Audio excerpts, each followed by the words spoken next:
Annonceurs, entrepreneurs, promoteurs et chefs d'entreprise, choisissez dès à présent votre meilleur partenaire média, Idéal Production. Idéal Production est basé à Cotonou au Bénin. Idéal Production, le partenaire exclusif de Sika TV en Afrique.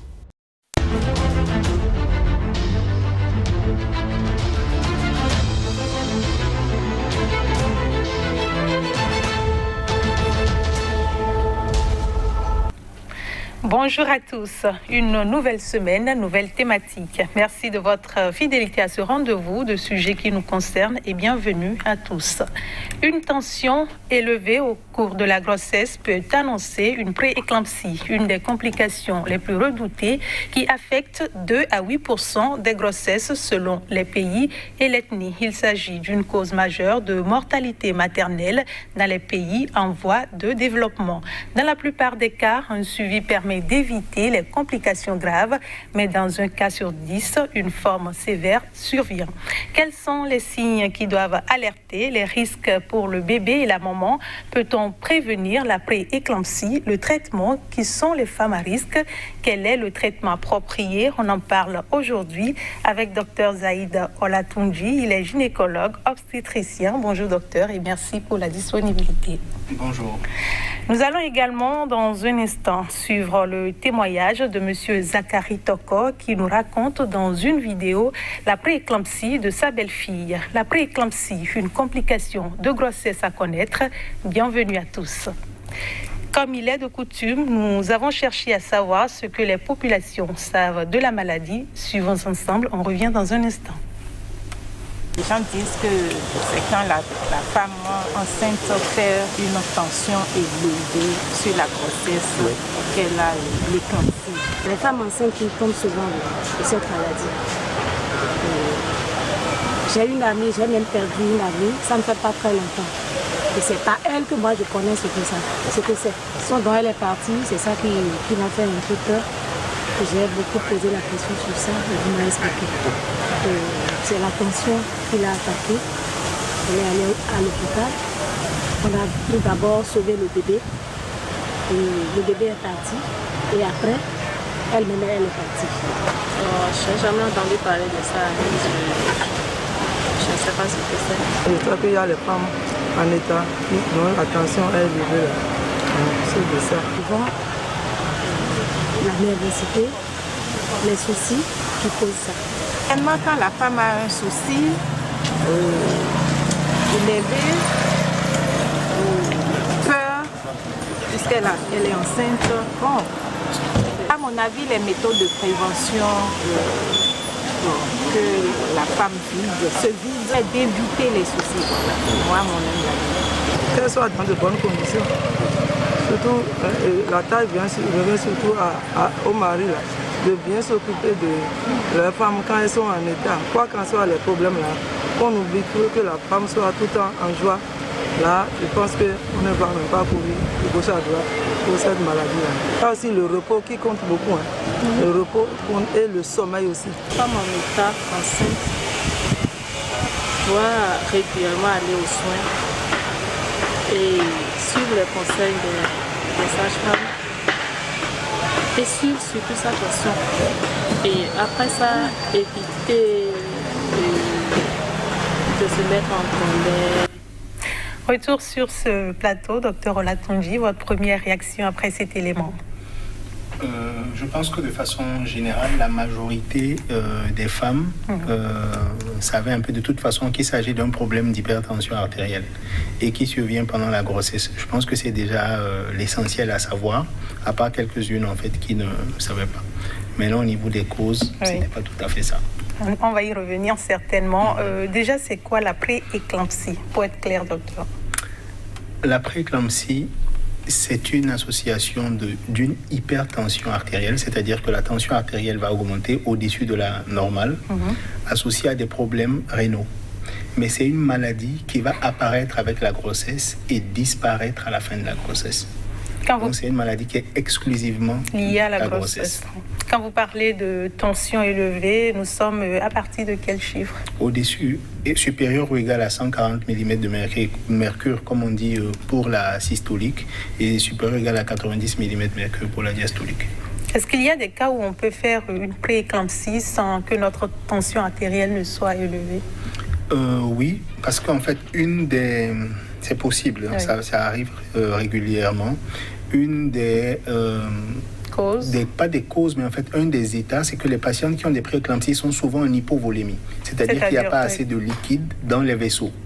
Donc, elles ont une tension artérielle qui est faussement basse. C'est-à-dire qu'on peut trouver une patiente avec des chiffres normaux qui n'a pas d'œdème, par exemple, et c'est-à-dire donc qui n'a pas de signe apparent de prééclampsie et qui va peut-être se plaindre de douleurs au niveau de l'hypochondre droit, et ceci qui est une complication de la prééclampsie. Et il suffira simplement de lui mettre une perfusion, de la remplir. Les chiffres qui étaient peut-être à 12 vont peut-être montrer après à 18, simplement parce qu'elle n'avait pas assez de liquide dans son lit vasculaire, elle était en hypovolémie. D'accord. Et à quel moment de la grossesse survient la prééclampsie? Essentiellement après 20 semaines d'aménorrhée, on va dire au début du 5e mois en général. Donc, elle ne survient jamais avant ou après? Non, dans le cadre de la prééclampsie, dans les critères, c'est après 20 semaines la survenue. Si on a une hypertension artérielle avant cela, c'est-à-dire dès le premier trimestre, il ne s'agit pas d'une prééclampsie, mais c'est d'une hypertension artérielle chronique. C'est-à-dire c'est une patiente qui était hypertendue en dehors de la grossesse. Et donc, avec la grossesse, ça s'est révélé? Non. C'est-à-dire qu'elle était hypertendue, mais elle n'était pas connue hypertendue. Ok. Donc, on a découvert une hypertension au premier trimestre de la grossesse. On est sûr que ce n'est pas une prééclampsie. Parce que la prééclampsie, on va peut-être en parler tout à l'heure au niveau des causes, elle est liée à un défaut d'implantation du placenta. Parlons-en en même temps. Quelles sont les autres causes liées à la maladie? Non, la physiopathologie, c'est-à-dire le mécanisme en lui-même, n'est pas très bien connu, mais ce qui est sûr, c'est qu'en fait, c'est un problème de placentation. Le placenta, c'est un organe qui est autour de l'œuf, qui va s'accoler à l'utérus, la poche qui contient le bébé, et on a des échanges il y a des vaisseaux qui lient la mère et le bébé à ce niveau-là, au niveau du placenta. Donc, ce qu'on appelle la placentation, c'est l'implantation et le développement du placenta. Il y a des vaisseaux. En fait, j'essaie d'expliquer le plus simplement possible. Pour que les téléspectateurs puissent comprendre. Voilà. Oui. Donc, il y a des vaisseaux, en fait, qui font la connexion entre les deux. Et chez certaines femmes, le développement de ces vaisseaux va poser problème. Donc, on aura une diminution du flux de sang entre la mère et le fœtus. Et c'est ça qui va être responsable de l'apparition de cette hypertension.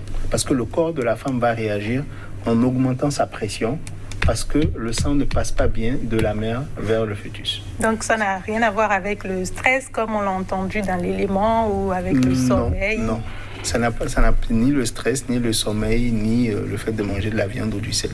D'accord. Nous allons revenir, si la régie nous permet, nous allons suivre la vidéo envoyée par M. Toko Zakari, dans laquelle il nous raconte la prééclampsie de sa belle-fille. On revient après. C'est Zakari Mourou Toko, officier supérieur des femmes à la retraite, résident à Tankwe à Bomekalavi. Et je veux témoigner par rapport à cette maladie que les femmes, qui arrive aux femmes pendant la grossesse ou après l'accouchement. Il s'agit de la crise d'éclampsie, dont ma belle-fille a été victime le 1er janvier 2020. Alors qu'elle a accouché le 25 décembre 2019. Donc, ce jour du 1er août, après la cérémonie de sortie de l'enfant, dans l'après-midi, elle se plaignait des maux de tête, où on lui avait dit d'aller prendre de l'aspirine. On s'est dit c'est parce qu'elle avait fait des nouvelles tresses et qui faisait chose. Dommage qu'à partir de 23h, pendant qu'elle était au lit, elle était avec sa belle-mère, et elle a commencé par raidir. Donc les dents commencent par se... Et elle-même là, donc elle est devenue comme, on dirait presque, elle veut devenir comme un bois sec. Elle a dû crier au secours. Nous sommes allés. On a pu difficilement à 8, on a pu la maîtriser, parce que pour la sortir de la chambre, mettre dans un véhicule.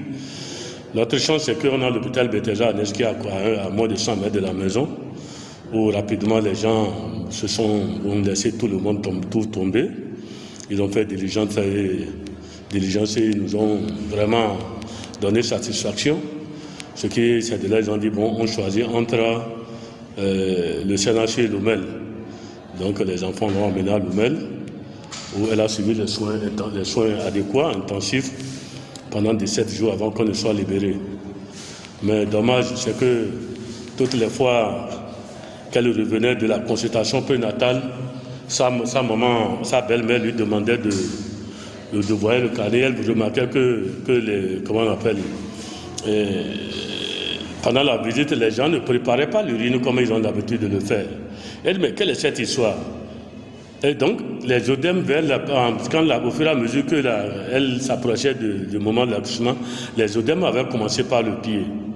Bon, comme tout le monde, nous ne sommes pas des spécialistes. Quand on voit des œdèmes, des gens disent, on dit bon, que c'est rien, elle va accoucher, il n'y a pas de problème.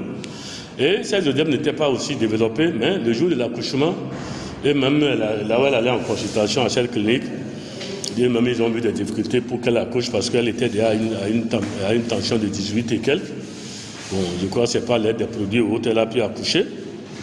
Et quand elle a accouché, donc 3 ou 4 jours après, avant même la cérémonie de sortie de l'enfant, les œdèmes qui étaient un peu, donc ont commencé par prendre du poids, pas prendre de volume. Ce qui nous a étonné, bon, on disait que bon, peut-être après le baptême, elle allait repartir en consultation. Dommage que ce premier-là a voulu être fatal pour nous. Donc il faut que vraiment que les responsables des différents services au niveau des maternités, même s'ils ne sont pas là, qu'ils prennent, qu'ils donnent, qu'ils instruisent le personnel accueillant et autres là, pour que vraiment tout ce qu'il faut pour qu'une femme accouche dans de bonnes conditions et que même après accouchement, qu'elle se sente bien. Parce qu'on a failli la perdre et on allait dire que c'est la sorcellerie.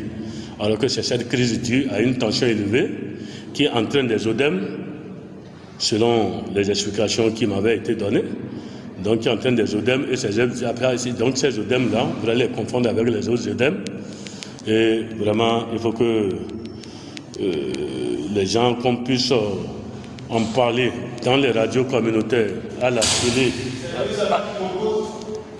à la télé, un peu partout, pour que vraiment les gens puissent savoir de quoi il s'agit. Sinon, ce mal est vraiment un mal à prendre au sérieux, puisque c'est pas connu encore du grand public. C'est pas connu du grand public.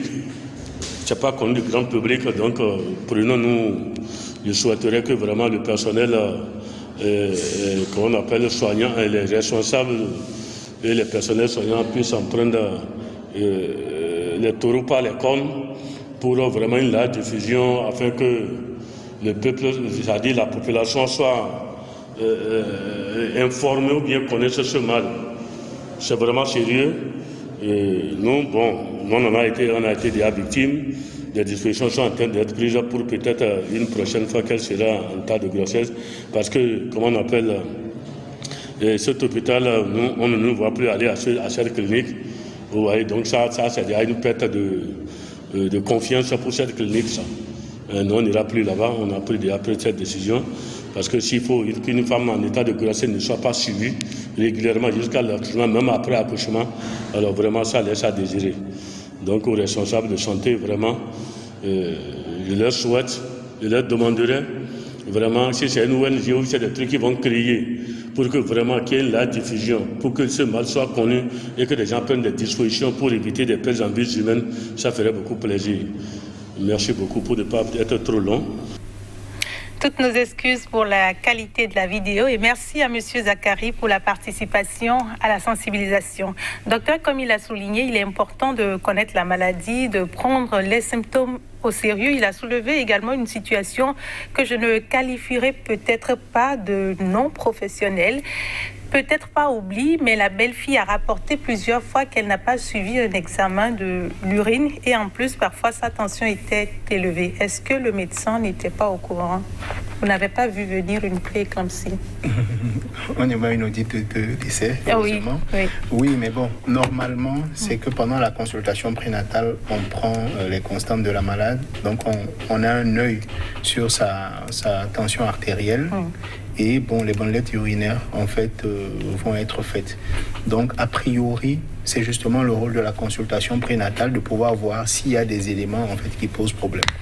Donc, si réellement ça n'a pas été fait, c'est qu'il y a un problème quelque part.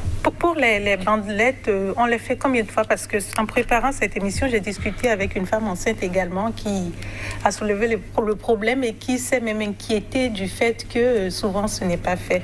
Elle a pensé qu'il faut rappeler ça à son médecin au risque d'en arriver là. En ce qui concerne les bandelettes, je sais que dans les structures publiques, en fait, la consigne c'est de le faire systématiquement. Ouais. Ce qui est sûr, c'est que pour être plus à l'affût de cela, l'idéal, surtout quand on a passé les 20 semaines, en fait, serait de le faire systématiquement. D'accord. Et quels sont les symptômes d'une prééclampsie, docteur? Donc, les symptômes, donc, c'est déjà tout ce qui est rattaché à l'hypertension artérielle. Donc, ça va être essentiellement, on va avoir des céphalées, des maux de tête avec une pression artérielle qui est au-dessus de la normale. Oui. Les troubles, en fait, au niveau des reins, c'est ce qu'on va appeler une protéinurie, c'est-à-dire qu'on va retrouver des protéines dans les urines. Mais ça, la patiente ne le sait pas. C'est justement en faisant les bandelettes urinaires ou en collectant les urines de 24 heures qu'on pourra le savoir. Maintenant, on peut avoir des œdèmes associés à ça. Maintenant, les œdèmes seuls ne constituent pas un diagnostic de prééclampsie, en fait. Parce qu'il faut savoir, parce que dans l'élément de la vidéo aussi, il y a un élément qui peut prêter à confusion. Une femme enceinte, à partir d'un certain terme, en général, a des œdèmes. Pourquoi? Parce que l'utérus, il grossit, donc il comprime un tout petit peu les veines qui passent par le petit bassin, donc le retour veineux ne se faisant plus bien, il y a de l'eau qui stagne en fait dans les membres inférieurs et ça entraîne des œdèmes. Le challenge, c'est de pouvoir faire la nuance entre des œdèmes qui sont des œdèmes de compression chez une patiente qui n'a pas de prééclampsie et qui secondairement peut développer une prééclampsie. Et comment on arrive-t-on à comprendre ou à reconnaître la différence? En réalité, c'est un peu les symptômes, les maux de tête par exemple, et surtout les bandelettes urinaires qui vont permettre de faire la différence. Sinon, de visu, on ne pourra pas forcément. Mais non, chez certaines femmes, chez beaucoup, les œdèmes vont vraiment devenir très importants. Ils vont remonter jusqu'aux chevilles, jusqu'aux genoux, et même des fois jusqu'à l'abdomen, où en se couchant déjà, on va voir que on se retrouve l'empreinte des draps en fait sur la peau. Oui. Et quels sont les autres symptômes à part ceux cités déjà? C'est essentiellement ça. C'est vraiment la question de l'hypertension artérielle et la question de la protéinurie, des protéines dans les urines en fait. C'est ça qui détermine le diagnostic. Oui, mais vous avez rappelé qu'on peut avoir un cas de prééclampsie sans hypertension. Ou non. Pas sans hypertension. En fait, c'est une hypertension cache-misère, comme on l'appelle. C'est-à-dire que la patiente est hypertendue, mais parce qu'elle est hypovolémique, quand vous prenez sa tension artérielle, les chiffres sont normaux. D'accord. Vous comprenez? Maintenant, donc, il suffit simplement qu'elle boive 1,5 litre d'eau ou qu'elle s'hydrate suffisamment. Vous reprenez la tension, après vous la voyez à 17. C'est pas qu'elle n'est pas hypertendue, mais en fait, les chiffres sont faux parce qu'elle est en hypovolémie, parce qu'elle n'a pas assez de liquide dans son lit vasculaire, en fait. Est-ce qu'il y a des personnes qui sont prédisposées à faire une prééclampsie? Oui, il y a des familles où on le retrouve plus. On sait que quand une mère a fait de la prééclampsie ou une sœur, les risques de le faire sont multipliés par 3 à 5. Voilà. En dehors des facteurs familiaux, il y a aussi des facteurs immunologiques. C'est-à-dire que lorsque on a utilisé par exemple l'exposition au sperme du père, lorsqu'elle a été, comment on va dire ça, une exposition assez courte. Par exemple, lorsqu'on a utilisé ce préservatif pendant longtemps, ou quand par exemple on s'est pas connu avant le mariage, tu vois, les couples par exemple qui vivent dans des pays différents, on s'est mariés, on a passé peut-être 2-3 semaines ensemble, il y a eu une grossesse et après le monsieur il est reparti. Donc une exposition courte, en général on sait que dans ces groupes-là on retrouve aussi beaucoup des prééclampsies. Est-ce qu'une personne hypertendue a de fortes chances de faire une prééclampsie en cas de grossesse?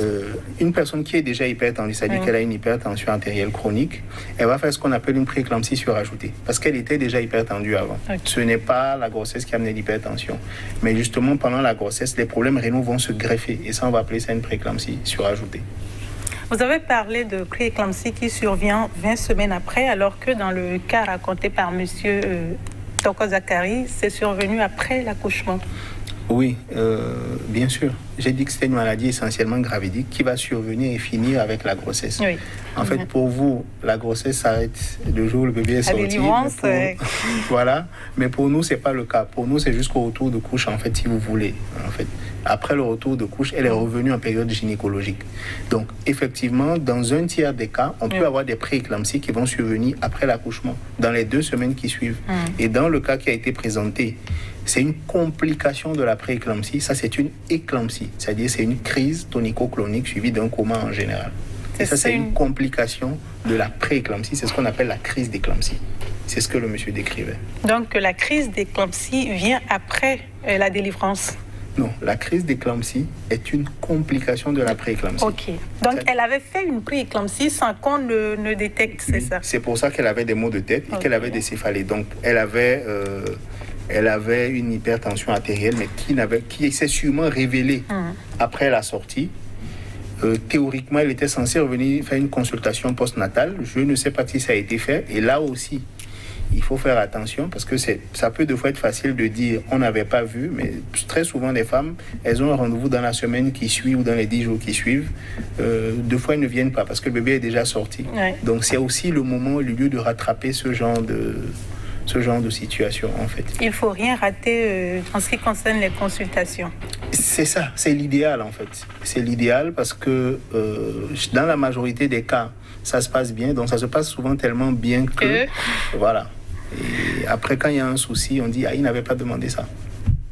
Dans le premier élément diffusé, il y a une dame qui révélait le fait que c'est après des cas de décès parce qu'elle a perdu une copine, malheureusement, ou quand on est victime, qu'on en apprend davantage sur la maladie. Aujourd'hui, est-ce que on ne fait pas assez de sensibilisation? Vous avez l'impression que les gens ne connaissent pas vraiment la maladie? Je ne pense pas qu'elle soit très bien connue. Je sais que des gens savent que quand on est enceinte, on peut avoir de l'hypertension artérielle. Maintenant, la connaissance est peut-être un peu limitée de savoir que c'est peut-être un problème de placentation. Ce n'est pas forcément limité au fait de manger de la viande ou des soucis ou d'avoir du stress, non. Voilà. Maintenant, sensibilisation, il y en a toujours à faire. Je pense qu'il faut sensibiliser et même aller au-delà des émissions, peut-être le faire en langue pour que le message passe vraiment. Au Bénin, aujourd'hui, comment se présente la carte de la maladie? Est-ce qu'on peut dire qu'on a assez du cas de prééclampsie à chaque fois qu'il y a accouchement ou... Je n'ai pas les chiffres exacts, mais ce qui est sûr, c'est qu'en ce qui concerne les causes de décès maternels, en premier, ce sont les hémorragies. Après, c'est l'hypertension artérielle associée à ces complications. En général. Donc, c'est assez fréquent et c'est l'une des principales causes de mortalité. Oui. Il a dit que la prééclampsie est plus fréquente lors de la première grossesse. Oui. Qu'est-ce qui explique cette fréquence? Je pense que c'est pas tout à fait. Je pense que c'est toujours peut-être un peu lié aux problèmes immunologiques dont on parle. Oui. On estime en fait que sur le système immunitaire, si vous voulez, de la femme, ne reconnaîtrait pas bien, c'est-à-dire que ne reconnaîtrait pas bien en fait les antigènes du bébé qu'elle porte. Et c'est cela qui entraîne un défaut en fait au niveau de la placentation. Donc effectivement, dans les facteurs de risque, la primiparité ou même chez certaines aussi les âges avancés, mais très souvent chez les prémis.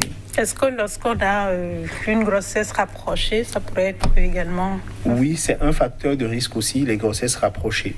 Tout à fait, les facteurs rapprochés. Maintenant, il y a certaines maladies aussi qui vont augmenter les chances d'en faire. Les diabétiques ont tendance à faire de la prééclampsie. Tout ce qui est maladie immunitaire, en fait, le lupus aussi, des problèmes thyroïdiens, ils feront plus facilement les prééclampsies que les autres. Parlons à présent de la prise en charge. Docteur Latonji, en quoi consiste-t-elle? Comme je disais, en fait, la prise en charge, le problème, c'est quoi? C'est l'implantation du placenta. Donc, l'implantation du placenta. Donc, le vrai traitement, c'est qu'il n'y ait plus de placenta. C'est ça le traitement de la cause, en fait. C'est qu'il n'y ait plus de placenta. Maintenant, on ne peut pas arrêter la grossesse à n'importe quel moment. Donc, on va faire une balance.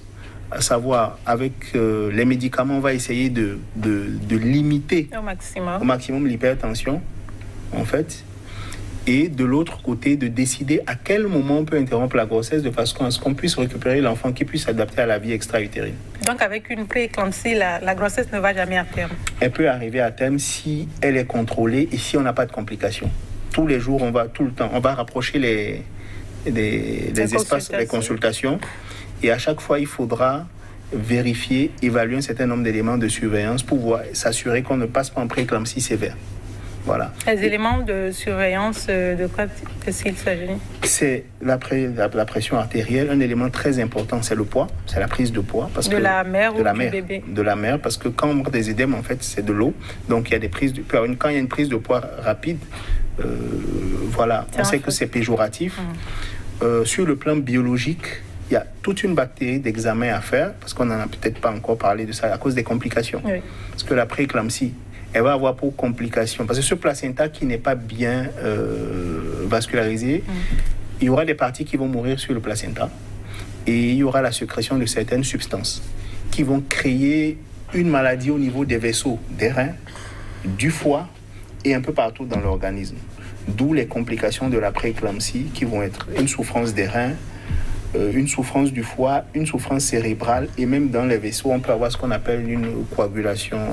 Donc dans la prise en charge, il y a les examens en attendant... Ces examens-là vont permettre en fait de surveiller biologiquement la patiente. Parce qu'une patiente peut avoir des chiffres plus ou moins normaux avec des médicaments antihypertenseurs, et en dessous, vous développez une complication biologique. Et ça, vous ne le verrez pas à la consultation si vous ne demandez pas les bilans. Donc, il va falloir demander ces examens régulièrement. Et en fonction des résultats, vous savez si vous pouvez prolonger un tout petit peu la grossesse ou pas. On va surveiller le bébé aussi. Parce que la prééclampsie n'a pas que des complications sur la mère, elle a aussi des complications sur le bébé. Parce que si lui ne reçoit pas assez de sang, il ne reçoit pas assez d'oxygène. Donc, il ne va pas grandir normalement. Oui. Et c'est ce qu'on appelle, il va avoir ce qu'on appelle un retard de croissance intra-utérin. Ça peut aller jusqu'à la mort fœtale in utero, c'est-à-dire le bébé qui meurt dans le ventre de sa mère. Oui. Et pour les complications, vous avez déjà commencé par parler des complications chez l'enfant, chez la mère. Qu'est-ce qui fait le plus peur quand on est dans un cas de prééclampsie? En fait, toutes les complications peuvent être redoutables. Donc la première, si je vais commencer par celle-là, c'est la crise d'éclampsie, qui est une crise en fait tonique et clonique qui va être suivie d'un état de coma. Et cette crise, par exemple, peut tuer et la mère et le bébé. Parce qu'ils vont se retrouver dans une situation où le cerveau va être privé d'oxygène. Voilà. Et en général, quand on a une crise d'éclampsie, il faut faire une césarienne en urgence. À côté de ça, il y a ce qu'on appelle l'hématome rétroplacentaire. C'est un décollement prématuré du placenta, d'un placenta qui est normalement inséré. Donc ce placenta, on sait qu'en temps normal, il faut que le bébé sorte, et après que le placenta sorte pendant l'accouchement, c'est à la délivrance. Donc, mais si vous avez un bébé dans le ventre et que le placenta se décolle, vous avez donc du sang qui coule et qui saigne à l'intérieur de l'utérus. Le bébé est privé d'oxygène, il va mourir dans un certain délai, et la femme saigne. Donc il faudra opérer pour essayer de lui sauver la vie. Et ça aussi, c'est une cause de décès maternel pour le fœtus aussi. Quand on ne sait pas que la femme fait une prééclampsie ou une éclampsie, et quel est le temps qu'on a entre la crise et le temps d'arriver dans un centre pour pouvoir sauver peut-être la femme et le bébé? Quel est le temps? Je pense que ça dépend. Ça va passer à des facteurs. Donc, ça dépend essentiellement des moyens logistiques que les individus ont, de l'hôpital, de la distance par laquelle ils sont entre l'endroit où l'accident est arrivé et l'hôpital, la structure de santé. Et puis après, il y a aussi la logistique de la structure. Est-ce qu'elle peut la prendre en charge rapidement et tout ça? Maintenant, je tiens quand même, parce qu'il ne faut pas que j'oublie, à faire une précision. Dans le cas des crises d'éclampsie, surtout quand on vient de certaines zones rurales, les gens pensent en fait qu'il faut taper le corps pour l'empêcher de mourir. Donc, des fois, on reçoit des crises d'éclampsie, en tout cas à l'époque, dans les structures publiques, des gens défigurés parce qu'en fait, ils ont été tabassés de partout dans le but de les sauver, des fois avec des dents en moins. Au point où des fois c'est difficile même de les intuber pour faire une césarienne. Donc il faut que les gens comprennent en fait que ce n'est pas nécessaire en fait de les tabasser. Donc la crise d'éclampsie est confondue à la crise d'épilepsie, c'est ça? Non. Non, je demande, c'est parce qu'on confond ça, voilà, qu'on se met à taper l'individu pour pouvoir Non, saut. est-ce que dans la crise d'épilepsie, il faut taper? Je pense pas. Bon, il y a des pratiques dans certaines zones, même si ce n'est pas recommandé, où bon, il faut taper sur les micros. Oui, non, mais c'est deux choses différentes. La crise d'épilepsie, le problème est neurologique. Dans la crise d'éclampsie, c'est le placenta qui décharge et on a une souffrance cérébrale. Et cette souffrance cérébrale va se manifester par cette crise-là. Dans les cas de pré-éclampsie, quel est le pourcentage de récidive? Le pourcentage de récidive, je ne pourrais pas donner de chiffre exact, mais quand on a fait une pré-éclampsie, on a plus de chances, on a quand même un certain nombre de chances d'en refaire. C'est-à-dire qu'une femme qui vous dit en consultation, oui, la grossesse précédente, j'ai fait de l'hypertension associée à la grossesse, vous faites attention parce que vous vous dites, elle peut en refaire cette fois-ci. Voilà. Donc, elle a plus de chances d'en refaire que quelqu'un qui n'avait pas rien fait. D'accord. Et comment se fait le suivi lorsqu'on a déjà fait une fois la pré-éclampsie? Est-ce qu'il y a des précautions particulières? Bon, en réalité, sur le plan médical, oui, on va faire déjà celle-là. Si on ne faisait pas systématiquement les bandelettes urinaires, pour celle-là, vous ferez plus attention, encore plus que les autres. Oui. Premièrement. Et secondo, aujourd'hui, par exemple, l'administration de l'aspirine à une certaine dose, à 100 mg, permet de diminuer quand même la survenue de la prééclampsie. Pas toujours, mais ça aide beaucoup. Ça permet de diminuer la survenue de la prééclampsie. Donc, il y a aussi d'autres échos. Il y a des échographies Doppler qu'on pourrait faire au premier trimestre. Et ça permet, c'est des éléments pronostiques qui permettent de présager de la survenue d'une prééclampsie plus tard chez ces patientes-là.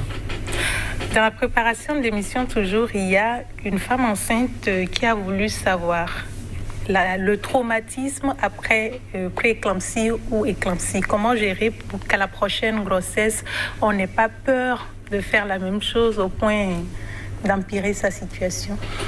Bon, moi je pense que c'est le cas pour toutes les patientes qui ont eu des difficultés, quelle que soit la pathologie.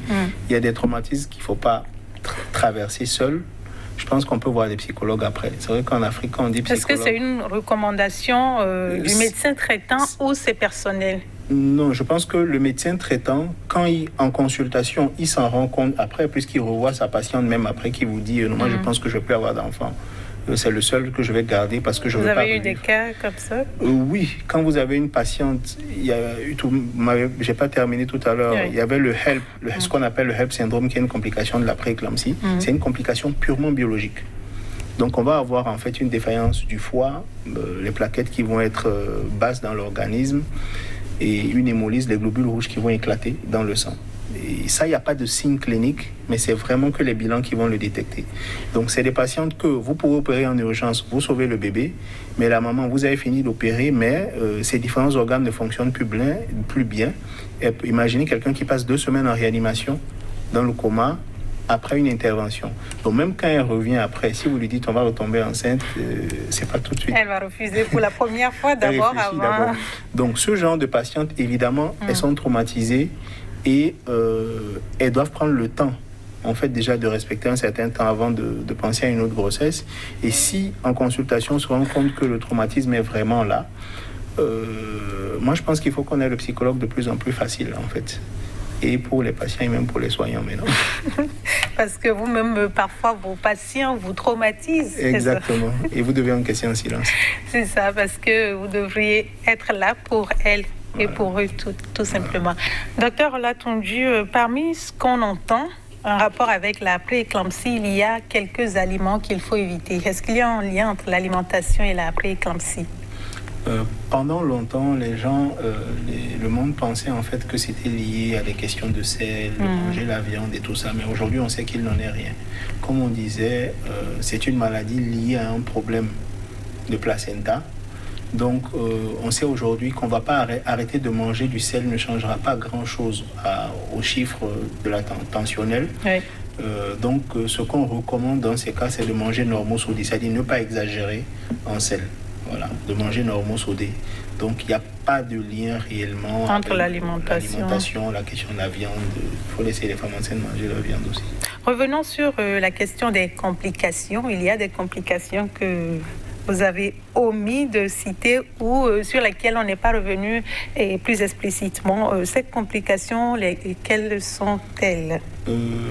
Voilà, je pense qu'on a cité les principales, mais il y en a d'autres. Il y a ce qu'on appelle l'hématome sous-capsulaire. Comme je disais, il y a une souffrance du foie et il y a carrément, si vous voulez, comme une poche de sang qui va se former à la base, pas la base, au niveau de la face inférieure, le bord inférieur du foie. Oui. Et ça va entraîner des douleurs très, très importantes. C'est ce qu'on appelle des barres épigastriques. Et ça, c'est un signe de prééclampsie vraiment sévère et compliqué.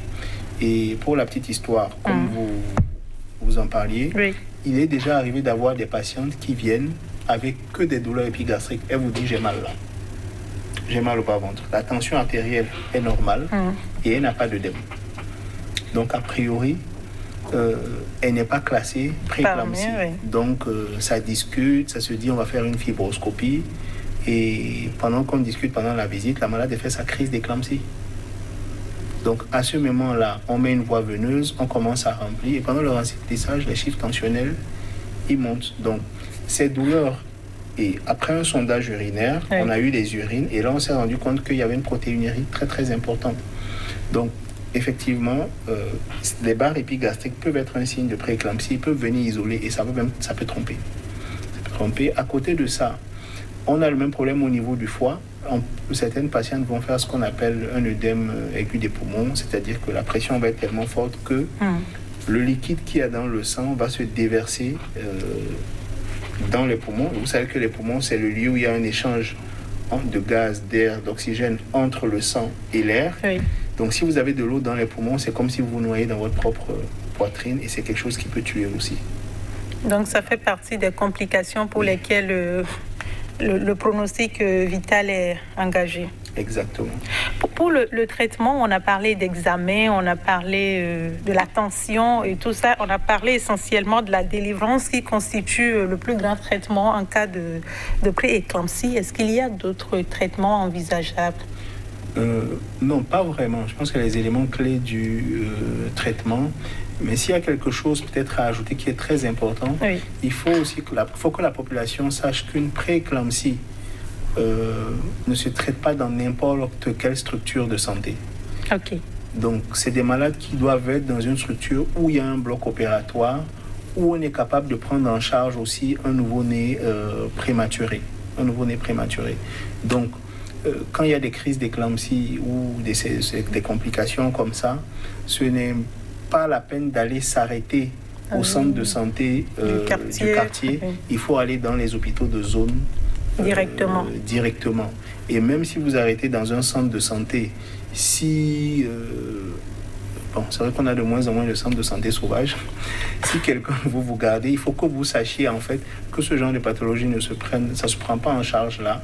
Il vaut mieux transférer le bébé dans le ventre de la maman directement. Et par là même, il ne faudra pas dire oui, le monsieur il m'a suivi en privé, maintenant j'ai de l'hypertension, mon bébé n'a que 7 mois, et il se débarrasse de moi, il ne se débarrasse pas de vous, il le fait en fait pour votre santé. Oui. Parce qu'on ne va pas extraire un bébé prématuré et le transférer secondairement. Il y a des chances de mourir pendant le transfert. Donc, vaut mieux acheminer la patiente là où elle va être opérée et là où il y a la crèche à côté. On rappelle très rapidement les symptômes, docteur. De la prééclampsie. Oui, de la prééclampsie. Une augmentation des chiffres tensionnels qui va survenir dès le 4e mois de grossesse. Et ceci va s'associer en fait essentiellement à des troubles rénaux qu'on pourra voir pendant la consultation prénatale à travers les bandelettes urinaires. Maintenant, l'hypertension va entraîner des céphalées et on peut avoir des œdèmes. Mais œdème ne veut pas forcément dire qu'on a une prééclampsie. Un traitement de prééclampsie prend combien de temps dans la norme? C'est pas prédéfini. C'est pas prédéfini.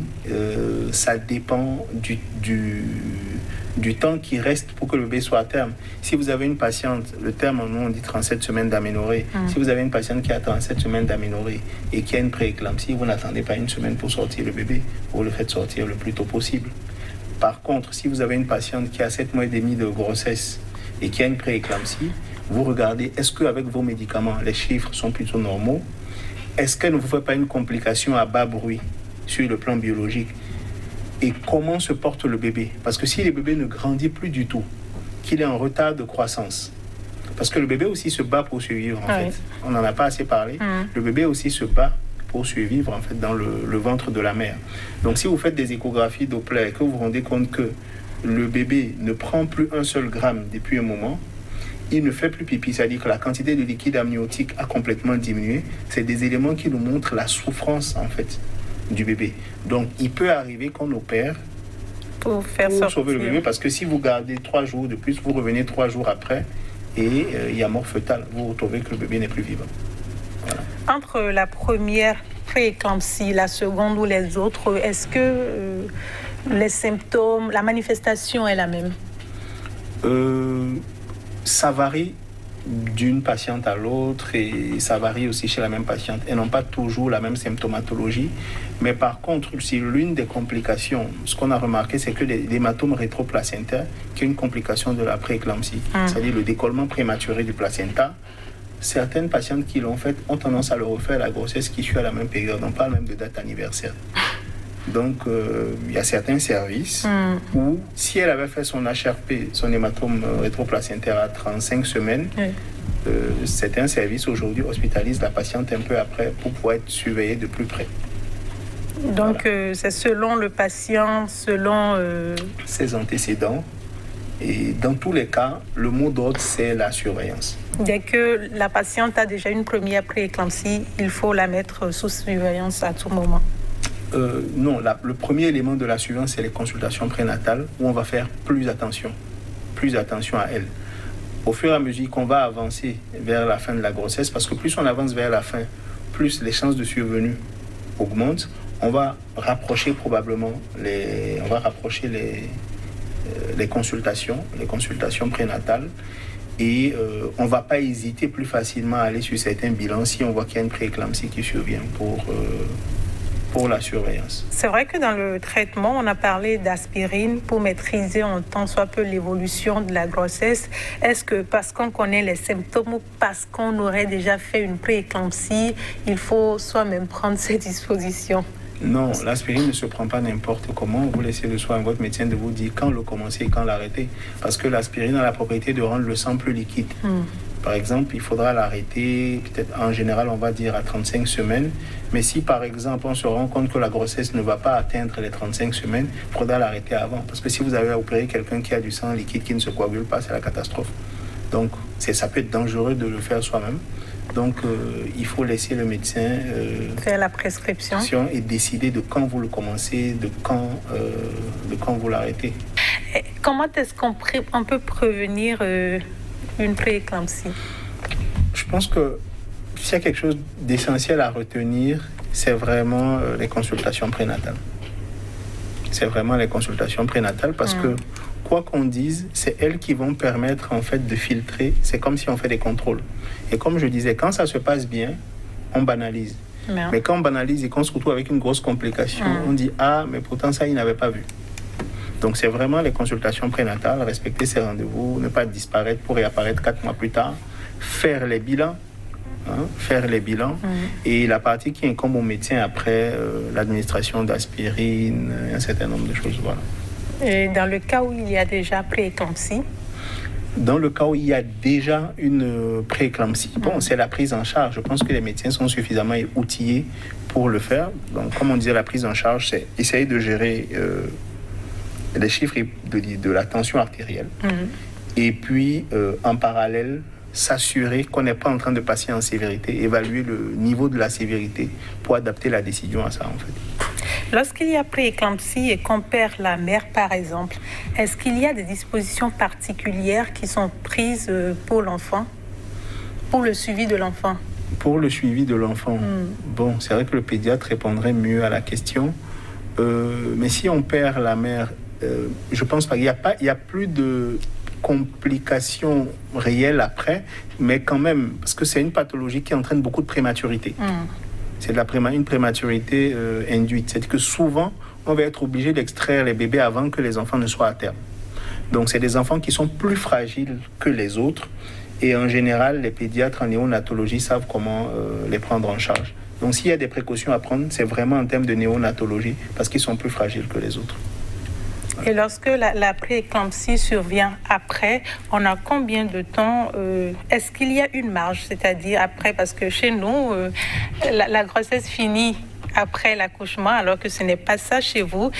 Entre la délivrance et il y a combien de temps, pendant combien de temps peut-on encore espérer qu'elle peut encore faire une prééclampsie? Oui, il n'y a pas de norme, ça peut venir à tout moment après. Il n'y a pas vraiment de norme, mais dans la majorité des cas, c'est souvent dans les 2-3 semaines qui suivent. C'est souvent dans les 2-3 semaines qui suivent. Et il y a même des gens souvent qui vont revenir avec une crise d'éclampsie.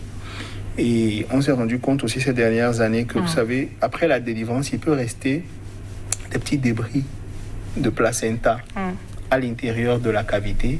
Et ça entretient aussi, en fait la persistance de l'hypertension artérielle.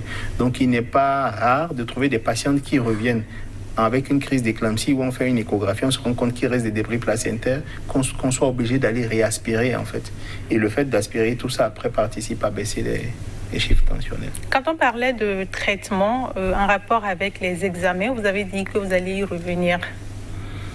Le traitement par rapport aux examens. Oui. Non, en fait, c'est vraiment la question de la balance. Tout à l'heure, je vous disais, une complication comme le HELLP syndrome qui est biologique. Vous pouvez avoir une patiente que vous voyez en consultation qui paraît normale ou qui a des chiffres tensionnels plus ou moins stables parce que vous lui avez donné des antihypertenseurs assez coriaces et que derrière, au bilan biologique, vous vous rendez compte que, en fait, de l'intérieur, elle est en train de lâcher. Vous n'allez pas attendre, vous allez essayer de peut-être rendre les poumons de l'enfant matures rapidement et l'extraire dans les 12-24 heures, dans l'immédiat, parce que vous savez que vous pouvez l'opérer, même la perdre après en réanimation. Le bilan biologique est composé de quoi? Qu'est-ce que vous demandez d'habitude? C'est essentiellement des examens qui vont permettre de rechercher les complications dont je pense. Donc ça va être un bilan du foie, parce que les cellules du foie éclatent. Et quand elles éclatent, elles relâchent certaines substances, donc on va rechercher certaines substances, en fait. Ça va être essentiellement le foie. On va faire une numération des éléments du sang, parce que les plaquettes baissent. On va faire ce qu'on appelle le taux de prothrombine et voir la coagulabilité du sang, parce que je vous disais que ça attaquait aussi, c'est une angiopathie qui attaque les vaisseaux, donc on va avoir, le sang ne va plus se coaguler comme il faut, donc on va évaluer les éléments de coagulation du sang. Voilà. Et aussi voir l'acide urique qui est un élément pronostic surtout pour l'enfant. Quelle est aujourd'hui, dans la pratique, quelles sont les avancées qui permettent de contrôler au mieux la maladie et de pouvoir aider les femmes enceintes à l'éviter au maximum? Je ne pense pas qu'il y ait eu des grosses avancées. Je ne pense pas qu'il y ait eu des grosses avancées. On est toujours sur la question de l'aspirine. On sait que le magnésium aussi aide un peu. Donc, vous allez voir souvent des médecins qui mettent l'aspirine pour tout le monde. Certains vont acheter du magnésium et même du calcium pour d'autres. Mais je ne pense pas qu'il y ait de grosses avancées. Les principales avancées qui permettent d'améliorer le pronostic, c'est surtout par rapport à la néonatologie. Parce que si la mère tend à perdre la vie à cause de la grossesse, alors qu'elle est à peine à 6 mois et demi de grossesse, et que pour lui sauver la vie, on est obligé de sortir l'enfant, quitte à le perdre après. Lui aussi. C'est surtout les avancées de la néonatologie, des capacités à récupérer des bébés de 600 grammes, 700 grammes et 800 grammes. C'est peut-être ça qui a comme avancé, mais bon, sous nos cieux, ça progresse. Mais bon, en général, c'est de la médecine très lourde qui nécessite beaucoup de moyens. En général, les populations n'ont pas les moyens de payer ce genre de... Nous savons que nous sommes avec une population qui n'a toujours pas accès aux soins de santé et selon les zones dans lesquelles on se trouve. Qu'est-ce qu'on fait? Je pense qu'il faut aller devant ces cas. Comme je disais, vous allez au niveau de la pyramide sanitaire dans la structure peut-être la plus proche, mais qui vous semble la plus équipée. Donc, si vous avez dans la zone où vous êtes un centre de santé et un hôpital de zone, c'est pas la peine de s'arrêter à l'hôpital de zone. D'arrêter au centre de santé, allez directement à l'hôpital de zone. Aller directement à l'hôpital de zone, en fait. Aujourd'hui, avec tout ce qu'on sait sur la maladie, est-ce que ce ne serait pas préférable que déjà à la première consultation, on puisse parler de la maladie sans alarmer, bien évidemment, vos patientes? J'aurais plutôt dit parler de la maladie aux patientes qui l'ont déjà eu et qui reviennent en consultation. Parce que quand vous parlez aussi à titre informatif peut-être, mais quand vous en parler à certaines patientes, elles sont enceintes, elles ont l'humeur un peu labile. Donc, les personnes peuvent se dire, ou bien il a vu quelque chose, il ne veut pas dire la vérité, et ça comme c'est source de stress après derrière. Ok. Donc, ce que vous proposez, c'est qu'on en parle uniquement qu'aux patientes qui ont déjà eu de prééclampsie. Non, chez elles, c'est obligatoire. Chez les autres, on ne va pas mettre l'accent sur la prééclampsie par rapport aux autres. On va simplement leur dire que le but des consultations, c'est de voir, de s'assurer qu'il n'y a pas de problème, notamment avec l'hypertension artérielle, et citer les autres complications. Mais pas mettre un accent particulier sur ça, de façon à stresser la patiente, en fait.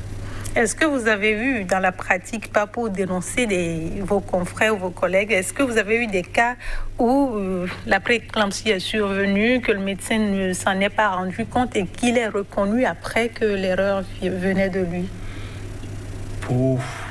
Pas vraiment.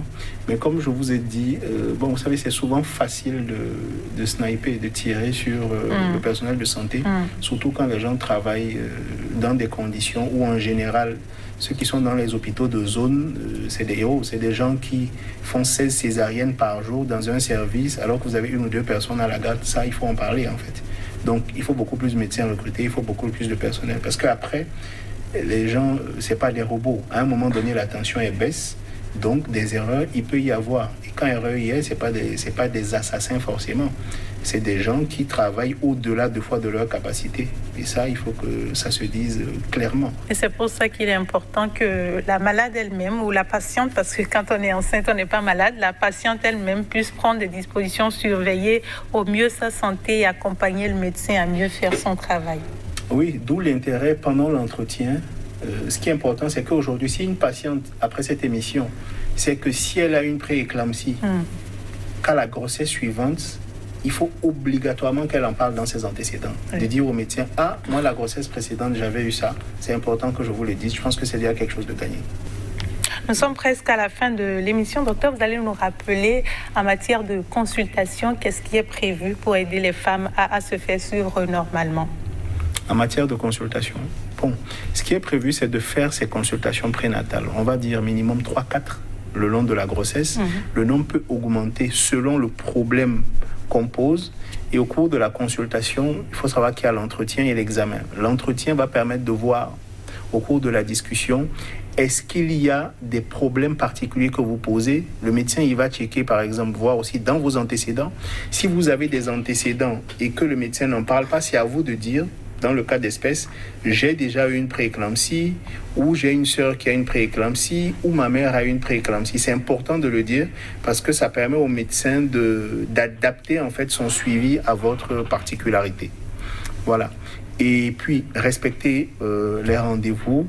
Et si, par exemple, vous avez l'impression que, OK, on a peut-être oublié de prendre ma tension artérielle ou on n'a pas fait les bandelettes aujourd'hui, si c'est pas nécessaire, si le médecin estime que c'est pas nécessaire, il peut le dire. Oui. Il peut le dire, mais ça ne coûte rien de le suggérer, en fait.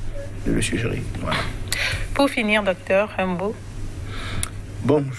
Un mot, je dirais, la prééclampsie, c'est une complication de la grossesse qui peut être lourde, qui peut tuer la maman, qui peut tuer le bébé. Le plus important, c'est vraiment le suivi de grossesse. Et même quand tout va bien, il faut continuer à suivre parce que c'est quand ça va mal qu'on se dit, en fait, si je savais. Donc, pour éviter les si je savais, consultez à temps. Merci, docteur. Et c'est sur vos mots que prend fin cette émission. Merci de votre attention. Je vous retrouve la semaine prochaine avec le même plaisir. Surtout, n'oubliez pas de respecter les gestes barrières contre la COVID-19.